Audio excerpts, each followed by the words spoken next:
dahil sa mabilis na pagresponde ng mga tauhan ng Santa Maria Municipal Police Station sa lalawigan ng Ilocos Sur sa isang insidente ng pagkalunod, agad na naaksyonan at isang buhay ang matagumpay na nasagip mula sa tiyak na kapahamakan. Narito ang magandang balita na ihatid ni Police Staff Sergeant John Del Supremo.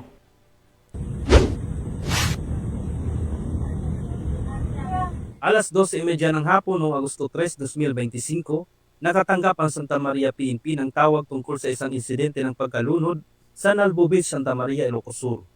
Ang biktima ay isang residente ng Barangay Tinaan ng nasabing bayan. Pinangunahan ni Police Major Macario G. Lulawan Jr., hepe ng Santa Maria PNP, ang pagresponde sa nasabing insidente. Agad namang tinulungan ni Police Chief Master Sergeant Larry P. Bundami ang biktima at nagsagawa ng CPR na naging resulta sa muling paghinga ng biktima. Sa tulong ng mabilis na aksyon ng Santa Maria PNP at ng mga residente, naibalik ang buhay ng biktima at agad siyang dinala sa ospital ng MDRRing team upang mabigyan ng tamang medikal na atensyon. Ang ginawa ni Police Chief Master Sergeant Bundami ay nagpapakita ng tunay na dedikasyon sa serbisyo at pagmamalasakit sa kapwa. Ang kanyang aksyon ay isang halimbawa ng pagpapalaga ng PNP sa pagtulong at pagprotekta sa mga tao. Dahil sa kabayanihan ng mga kapulisan at ng mga residente, ang biktima ay nasa ligtas ng kalagayan.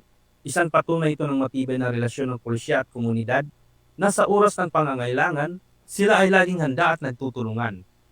Mula dito sa PKJ Ilocos Region, ako ang inyong PNN correspondent, Police Staff Sergeant John Del Supremo, alagad ng batas, taga-taguyod ng balita ng pulis.